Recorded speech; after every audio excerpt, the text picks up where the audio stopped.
The snow outside Drayton Manor fell in soft, endless sheets, muffling the world in silence. But inside the grand library, the silence was anything but peaceful. It was sharp, tense. My father, Charles Langford, patriarch of the Langford shipping dynasty, sat at the head of the long walnut table, with that same cold precision he'd always ruled our family with. He wore his legacy like armor, impeccable suit, pressed pocket square, and a gaze that could cut glass. "Congratulations, Lucas," he said, sliding a thick envelope toward my older brother. "You've earned it." The room held its breath. My mother stared at the flames in the fireplace. My aunt sipped her wine with trembling fingers. And me, I sat motionless at the far end, 31 years old, feeling like a child again, forgotten, dismissed, invisible. Lucas gave me a brief glance, then looked away, his expression unreadable. I knew what was inside the envelope. Control of Langford Maritime, the family estate, the trust fund. Everything. My name wasn't spoken. Not once, not even as an afterthought. I was the middle child, the soft-spoken one, the one who left to pursue non-profit work in West Africa when the rest of them stayed and climbed the corporate throne. "And you, Elise," my father finally said, turning toward me with a smirk. "You were always too sentimental, too philosophical. I needed leaders, not poets." His words landed like bricks, not loud, but heavy, cruel in their calmness. "This is business, not a therapy circle." My hands stayed folded in my lap, though my fingers trembled slightly beneath the surface. There was a lawyer present, of course. Mr. Barrington, silver hair, calm demeanor, longtime friend of my grandmother, who had passed 5 years earlier. He sat at my father's left, silent until now. "Charles," he said, voice dry but steady, "are you sure you want to proceed before we review all documents?" My father didn't look at him. "Just formalities. Let's sign and move on." My voice cracked before I realized I was speaking. "Dad, please don't do this." He chuckled, the sound hollow and sharp. "You walked away, Elise. You didn't want any part of this family's responsibility. You gave up your seat at this table the day you left." There was no anger in me, just this deep, aching sadness. He never once asked what I was doing with my life, never asked who I became. I left to find purpose, and now I was being punished for not choosing profit. But then, Mr. Barrington reached into his briefcase and laid a smaller folder gently on the table. "Actually," he said, with a glance at me, "there's something your mother asked me to keep safe." For a moment like this, the room went still. My father's eyes narrowed. "My late wife left no such instruction." Mr. Barrington shook his head slowly. "Not your wife," he said. "Your mother, Eleanor Langford." The name changed everything. My grandmother had been the soul of this family before her passing, a woman of steel wrapped in warmth. She had seen me, known me, loved me, for who I was, not what I could offer. My heart beat faster. "She left a sealed letter," Mr. Barrington said, tapping the folder, "to be opened if Elise was ever excluded from the inheritance." My father's face twitched. "That's absurd." But his voice was less confident now, more unsettled. He turned to Lucas, who avoided his gaze. The lawyer continued, "And as per her shares in Langford Maritime, 51% never transferred or diluted, she had every legal right." The fire crackled quietly in the background, as if waiting for the words that would change everything. My voice was barely above a whisper. "Read it." And so Mr. Barrington opened the letter with careful fingers, pulling out the document that had the power to shift a legacy. "To my beloved Elise," he began, and my chest tightened at the sound of those words. "If you are hearing this, it means your father has tried to erase your place in this family. Let him know that legacy is not built on authority, but on character. And my legacy belongs with you." The room froze. My mother covered her mouth. Lucas paled, and my father stared straight ahead, jaw clenched. For a moment, no one breathed. But I did. I inhaled fully for the first time in years, because I knew this was just the beginning, not of revenge, but of reckoning. My father's face turned the color of ash. His grip tightened on the edge of the table, knuckles white with pressure. Lucas leaned forward, eyes darting between me and the letter in Mr. Barrington's hand. "This is a stunt," my father muttered, his voice shaky now, stripped of its usual steel. "My mother would never go behind my back like this." But the truth hung in the room, undeniable, and sealed in my grandmother's handwriting. "She did," Mr. Barrington replied calmly. "6 years ago, in the presence of 2 witnesses. It was filed with the notary and held under private instruction. I was only authorized to reveal it under these exact conditions. His eyes met mine briefly, and I saw something there. The next words struck the match that lit the fire. Effective immediately, Mr. Barrington read aloud, all voting rights tied to my 51% stake in Langford Maritime shall transfer to Elise Langford upon any attempt to disinherit her by her father, Charles Langford. My aunt gasped, my mother whispered, "Oh my God." And Lucas finally looked at me, really looked, and I saw it, fear. "That's not how this works," my father snapped, but even he knew he'd lost control of the narrative. His mother had built this company alongside him. He inherited it, but she owned the part that mattered. And now so did I. I stood slowly. "You said I was a dreamer," I said, voice level, toe sentimental, but Grandma said something different. She said my strength was the kind you don't notice until it's the only thing holding everything together. I turned to Lucas, whose jaw flexed with quiet fury. She believed I could rebuild what this family forgot, that people matter more than profit margins. Lucas muttered, "You weren't even here." "I was doing something," I replied sharply. "Building schools, funding shelters, using the money I earned to protect people." I turned back to my father. "I never left the family, I just left your version of it." My father rose from his chair too fast. It scraped loudly against the marble floor, the screech echoing like a warning. "You think this makes you powerful," he growled. "You don't understand what it takes to run an empire." "Maybe not your kind of empire," I said softly. "But I do understand something you've forgotten, dignity." Mr. Barrington remained seated, but held the letter between his fingers like a torch. "Charles," he said, calm but unwavering, "you can't override this, not legally, not publicly. If you try, you risk exposure, a shareholder revolt, and a PR disaster." The words hit hard. He knew it. We all did. For a moment my father looked as if he might speak, might fight, might try to reclaim the throne he believed was his by birthright. But instead he turned away and left the room without another word. His footsteps disappeared down the hallway, swallowed by the heavy silence. I sat back down, my legs weak, my hands shaking. I had won something, but I didn't know what it cost yet. "What happens now?" I asked, voice trembling. Mr. Barrington folded the letter and handed it to me. "Now, Miss Langford, you leave." My mother finally looked up from her seat and said the words I never thought I'd hear. "Your grandmother would be proud." But in the reflection of the window I caught sight of Lucas.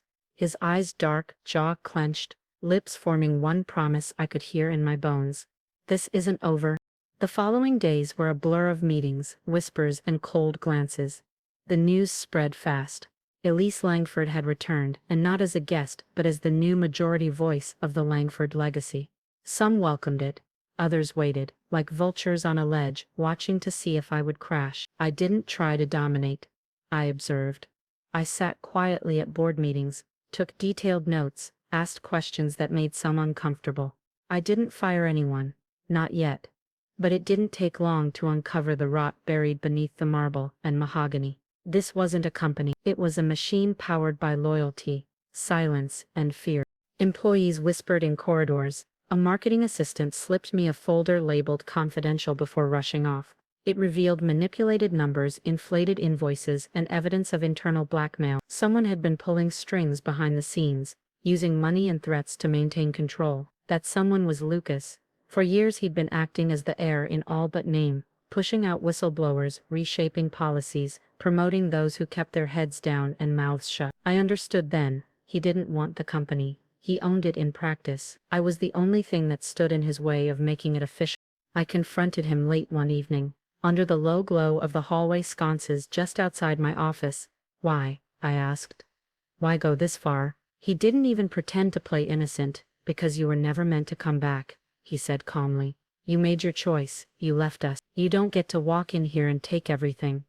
"I didn't take anything," I replied, my voice quiet but firm. "I was given this, because she believed I could fix what you broke." Lucas scoffed. "That old woman gave you a title, but the power, that's always been mine." Before I could respond, he leaned in, lowering his voice to a threatening whisper. "You think you can survive here? You've never even read a quarterly forecast. You're soft, Elise. This place will eat you alive, and I'll be watching when it does." Then he walked away, confident, smug. But he didn't see what I was already holding. A flash drive handed to me that morning by the assistant from HR. It contained emails, financial trails, timestamps, a blueprint of his corruption. He thought I was naive, but I'd been studying him in silence since the moment I returned. That night I couldn't sleep. I sat in my office, surrounded by records, invoices, and audio recordings. The walls felt like they were closing in, but I reminded myself why I had come back. Not for revenge, for restoration. Still, as I listened to Lucas's voice on a recorded phone call, threatening to bury a former logistics manager if he spoke up, I felt the shift. This wasn't about family anymore. This was about justice, about drawing a line between the past and the future. And I wasn't just going to stand behind that line. The next morning I held a private meeting with Mr. Barrington. I slid the flash drive across the table. "How much of this is enough to trigger a full internal investigation?" I asked. He reviewed a few files, eyes narrowing with each passing second. "More than enough," he finally said. "But you need to be ready. He's not going to go quietly." I nodded. "I don't need quiet. I need truth." The weight of the room shifted as we looked at each other in mutual understanding. The war had begun.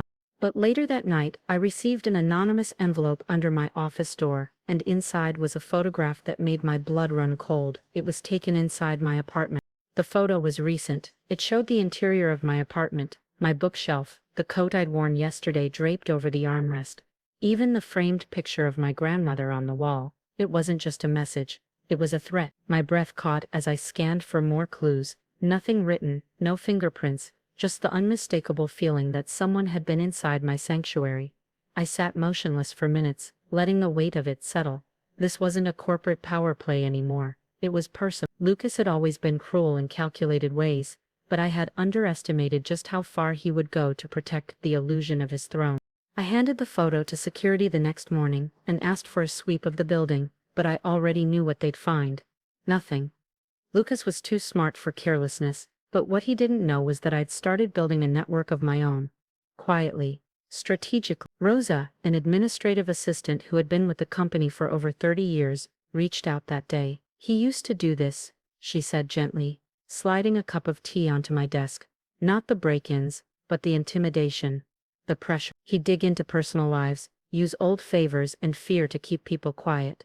But you're not like him. That's why we want to help." "We?" I asked. Rosa smiled and handed me a folded list. It contained the names of former employees, fired under suspicious circumstances over the last decade. At the bottom, handwritten in pen, "They trusted you once. Maybe they still will." I stared at the list and realized something. Lucas had ruled by division, but I could lead through unity. That night, I began calling them one by one, not offering jobs, just listening. Rebuilding trust. The stories were consistent: harassment swept under the rug, bonuses stripped from whistleblowers, and a culture of fear woven into every decision. Lucas hadn't built a business, he'd built a fortress. On the third day, an unexpected message came in. An anonymous tip from a former IT manager. "Look in the basement archive. Row F, box 42. You'll find what he's hiding." I arrived early the next morning, accompanied by Rosa and Mr. Barrington. The basement was quiet, the air thick with dust and old secrets.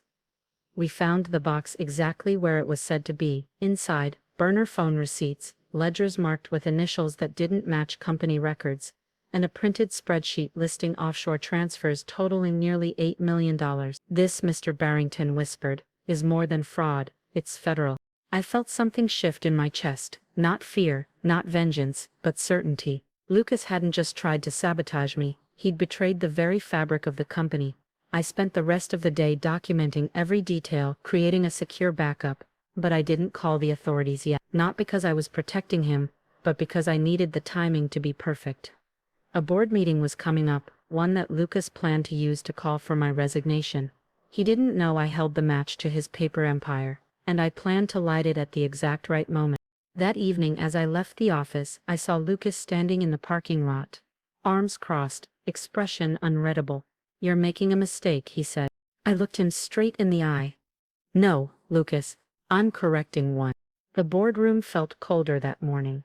Not because of the air conditioning, but because everyone could sense it. Something was coming.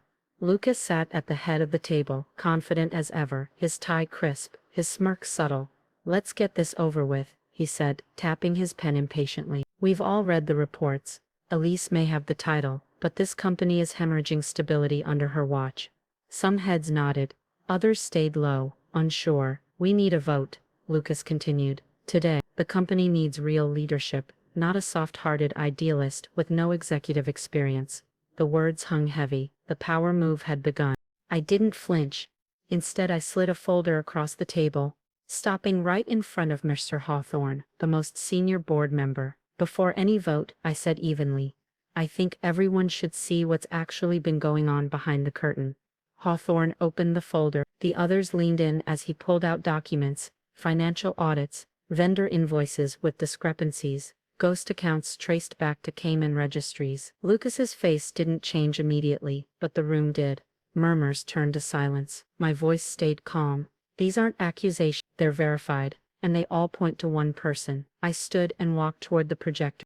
The screen came alive with time-stamped footage, Lucas entering a restricted server room, a USB drive, a data transfer. It was all there, paired with phone records, banking activity, and internal memos altered by someone under his direction. I turned to face the room. This isn't just mismanagement, it's deliberate. It's theft. Lucas finally rose from his seat, knocking over his chair. This is manipulation, he barked. She's twisting everything. But even as he raised his voice, the confidence drained from his tone. Because the proof wasn't something I made up. It was his own paper trail. Security footage doesn't lie, I said, my tone sharper now. But you did. For years. Mr. Hawthorne stood slowly, eyes heavy with disappointment. Lucas, he said, voice reveille, I vouched for you. I defended you when others raised concerns. But this is unforgivable. Lucas's mouth opened, then closed. He reached for a rebuttal that wouldn't come. Another board member added, you were about to vote her out while hiding federal-level crimes under the floorboards. A third followed. I say we freeze his accounts and begin an internal audit immediately. Lucas turned to me, eyes burning with rage and betrayal. You think this makes you righteous? He spat. You've turned them all against me. I shook my head. No, you did that all by yourself. Security entered at the signal of the board chair. Lucas didn't resist. He just looked at me one last time. Not with hatred, but with something more haunting. Realization that he'd lost everything. Not because I fought louder, but because I fought smarter. When the doors closed behind him, I let out the breath I'd been holding. The war was over, but the rebuilding had just begun. After the meeting, Mr. Barrington handed me an envelope. This came from your grandmother's Cernal vault, he said quietly. Inside was a handwritten note. Now that you've faced the fire, it's time to light the way. And beneath it, a deed to something I never knew existed. The deed was to a modest property on the outskirts of the city, an old community center my grandmother had kept hidden from the family books. It had fallen into disrepair, but tucked inside the envelope was a letter in her steady cursive. This place was meant for good, for healing. When you're ready, make it shine again. I drove there that evening, alone. The building was weathered, the paint cracked, the front sign barely hanging. But when I stepped inside, I could feel her presence. I could almost hear her voice whispering through the hall. This was the beginning she had planned for me all along, not in boardrooms or courtrooms, but where real change lived, in community, in quiet leadership. Back at Langford Maritime, the dust had started to settle. Lucas's accounts were frozen. A full audit was underway.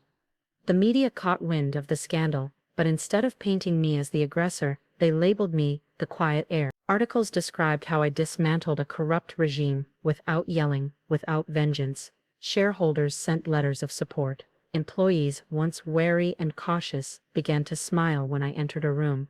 They didn't fear me, they believed in me. I hadn't just protected the company, I had redefined it. The board passed a new charter, one that required quarterly well-being reviews, anonymous reporting systems, and a new ethics committee.